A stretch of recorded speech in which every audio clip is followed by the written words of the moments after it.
The game never stops, and neither do we. Welcome to the SDH Network. We're always around the corner from everywhere, and it's time for your Thursday morning espresso, brought to you by Oglethorpe University, Atlanta's premier undergraduate learning experience and soccer powerhouse. I'm Jason Longshore. Before we get into Manchester City or the NWSL spending battles, we need to address some of the noise surrounding Wilfried Nancy in Scotland. He just got there, and the reaction to his first match in charge of Celtic has been wildly disproportionate and, frankly, ridiculous. After one loss to a very strong Heart side following barely a week with the team, discussion has shifted in the media and online to his use of a tactics board and even the color of his shoes. That level of fixation reveals far more about the commentators and the online critics than it does about the actual manager. And it shows how little appetite there is in some corners for understanding what he's actually trying to do. It's sadly not surprising to see so little open-mindedness towards a coach whose body of work speaks for itself, simply because he comes from MLS. Nancy soccer in Montreal and in Columbus, it became a model for elevating a roster through structure, creativity, confidence. His Columbus teams were some of the best that MLS has ever seen. Coordinated movement, patient possession, a clear attacking identity, always bringing something new every game. That was something that Gonzalo Pineda said to me many times in those battles with Columbus in 2023 and into 2024. Columbus always brought something unexpected, something new every single match, and it's a credit to the manager. But to do that, it takes time.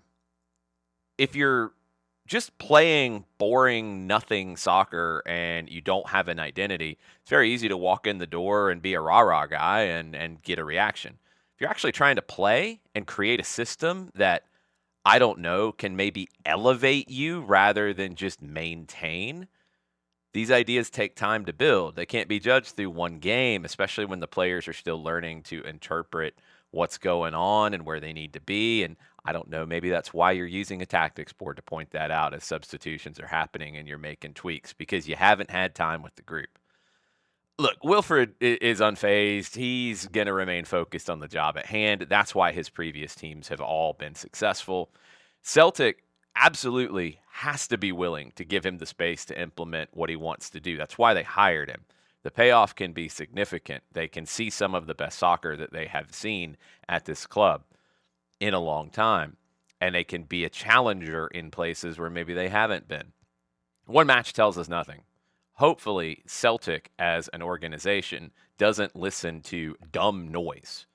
What this does remind us is that meaningful soccer, to play in a meaningful system, whether it's an offensive or a defensive system, but to have a system and real ideas about how you want your team to play, that takes time. That doesn't happen overnight. And it needs patience from people.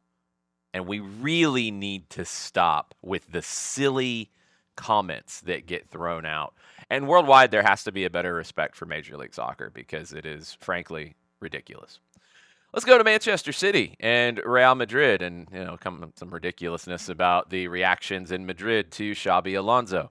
City won 2-1. It was a good win for Manchester City. Pep Guardiola said the team's in transition. That's in display. They look really good at times, and they don't look really good at times. They came back in this one and handled things really well, though. They imposed themselves on the game. Madrid showed fight. They also showed that they're missing a whole bunch of people, especially defensively. The crowd reacted negatively towards Xabi Alonso and things that he did, and it wasn't a bad performance. I think it was a good performance. I think it's good enough for him to continue on for now. But on the weekend, Madrid goes to Alaves. A loss there will probably end Xabi Alonso's time. That would be a shame, because I think he has very clear ideas, very good ideas. But Madrid is a place that doesn't show patience very often. And again, it is a shame. I've said it before. I think it will end up hurting Madrid more than helping them if they rush to a decision here. He needs a win at Alaves for that to not happen. Let's go to Vancouver. There's a joint announcement today between the city and the Vancouver Whitecaps. It could represent a genuine turning point in the club's future. BC Place, the lease is expiring. It's been a challenge to get a new one. The lease terms have not been favorable at all for the Whitecaps. Hastings Racecourse is shutting down, and there's talks accelerating around this P&E site. And it could be the moment where everything comes together for the Whitecaps and for the city. Don Garber's been clear. The stadium situation is untenable. A soccer-specific home would stabilize things for the Whitecaps, would open new revenue, which has been the biggest issue at BC Place, and clarify the club's ownership future.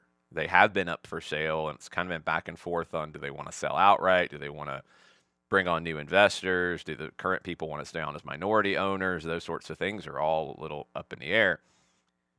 This would be huge. For supporters, it's about identity. It's a place built for the Whitecaps. It's a place that says this club belongs in Major League Soccer and belongs in Vancouver.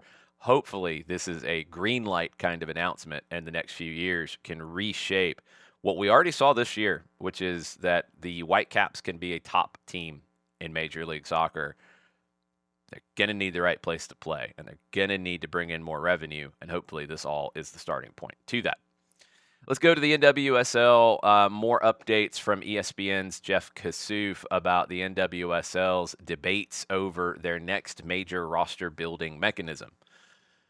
A new rule, it kind of like MLS's targeted spending pathways. It's being fast-tracked in hopes of keeping Trinity Rodman in the league.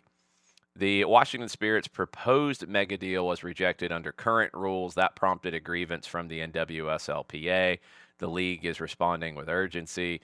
General managers around the league, their concerns are real. Under the current cap, the NWSL risks losing its top domestic players and also risks not being able to attract international stars.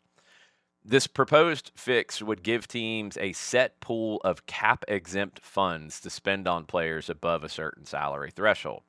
It would allow multiple big contracts rather than just one designated star, or if you want to put it all into one, you could. It gives you flexibility. It's almost like if you took the designated player idea but gave you the opportunity to split it among more than 3 players. MLS, you have 3 players you can do as designated players. Basically, you would have an allotment of money that you can put across multiple players, and if you want it to be across 1 or 2 or 3 or 5, that's up to you. It's an interesting idea. I'd have to really see how it would work out in the whole scheme of things, but I don't hate the idea. Most importantly, this would keep the league competitive as the Women's Super League and other leagues grow and attract players. It's a big moment for the NWSL, and I like that they are being proactive trying to get this solved and get out ahead of it. Let's go back to Europe Champions League. Arsenal, they remain perfect with another statement win, 3-0 over Club Brugge. Noni Madueke is in great form right now. Martinelli dazzled, and Gabriel Jesus nearly marked his return with a goal. Newcastle, Dortmund, PSG, Benfica, Juventus, Ajax. Lots of late drama, momentum swings, points dropped. Every inch of breathing room matters with 2 games to play in the league phase. Several big clubs are running out of that breathing room. On the Women's Champions League side, Barcelona and Lyon keep trading blows. Chelsea exploded for 6, and the race to the playoffs is tightening by the round. Let's come back to MLS. Reports from Tom Bogert at The Athletic yesterday on some updates around the league. Emeka Inelli from RSL is becoming one of the most in-demand players that's not actually on the trade block. Nearly 10 clubs are calling anyway, trying to get him. RSL's trying to get him to a new contract. He has not agreed to one yet. He's a great player, and I'm not surprised that a bunch of clubs are after him. He's a player that would fit in almost any club's midfield right now. I'd love to see him stay in the league, number one, and RSL's going to have to pay to make that happen if he stays in Utah. Otherwise, get what you can and move on.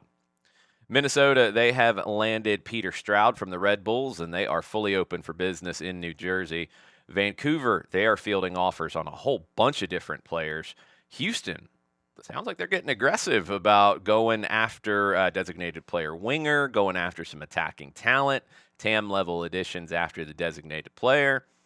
Get interesting in Houston. They're going to have to amp things up. I think they haven't quite progressed from that Open Cup win in 23 the way that anybody would have hoped. So we see what's next for Ben Olsen and his crew. Inter Miami, they are headed to Ecuador to face Barcelona SC in February. It could be Lionel Messi's last match in the country. Very cool situation. Barcelona SC in Ecuador likes to have these really big events. Sometimes it is an international friendly. Sometimes it's bringing a legend back to play for Barcelona for a game, that kind of stuff. Festivals, media events, huge atmosphere. It'll be really, really cool for Inter Miami and for Barcelona SC in early February. If you missed it yesterday, I had a chance to catch up with new Atlanta United homegrown signing Santiago Pita. You can read about it at soccerdownhere.net, or you can listen to our conversation wherever you get your Soccer Down Here podcasts. Really good conversation. We had couple different tracks that we got into. One of them about adding physicality to his game. He's not the biggest guy. He has grown a good bit.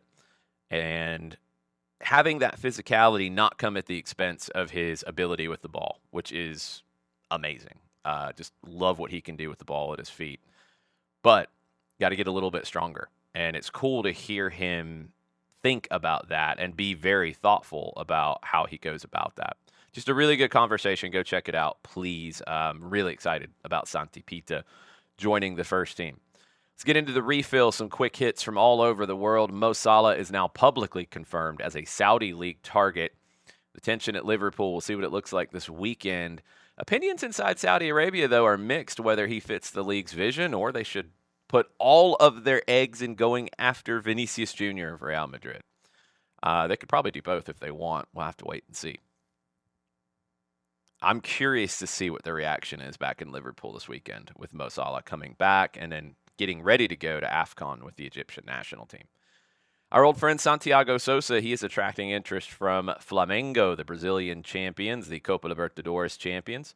Racing, they don't want to negotiate, so the release clause of about $12 million is the only path forward. Racing, a little busy this weekend getting ready to play Estudiantes in the championship match in Argentina. Unfortunately, another ACL injury in the Women's Super League, this time Jess Naz, the attacker for England and for Tottenham Hotspur. It's a worrying trend. This has happened in the women's game quite a bit, high-profile ACL injuries. It is something that Michelle Kang's work with the U.S. Soccer Federation is trying to get, I think, a better understanding of so then they can figure out what can be done to prevent it. Mercury 13, their purchase of Bristol City is approved in the WSL, and they'll try to get back to the top flight. Lowry Roberts steps in as an interim CEO, deep experience in the women's game there. Cagliari in Italy, they have attracted new international investment, trying to expand their global reach and sporting ambitions. USL Championship, they are expanding to 25 teams in 2026. Brooklyn FC and Sporting Jacksonville join the Eastern Conference with North Carolina FC saying adios. USL League One, they jumped to 18 teams with 5 newcomers, including a newly reconstituted New York Cosmos. Texoma FC is the club that only lasted 1 year at that level. Serie A, their match in Perth, Australia, is suddenly in doubt. Some late conditions from the Asian Football Confederation creating significant complications in getting that match done. And a really cool one out in Sacramento, the rock band The Deftones are sponsoring a youth club, launching some custom kits to keep soccer free for the kids in that neighborhood. I love to see this sort of thing. Deftones have a new record out this year and pushing that, but doing it in a really cool way with supporting an organization that tries to increase access to soccer. Love to see it. Really cool article in the NME on that one.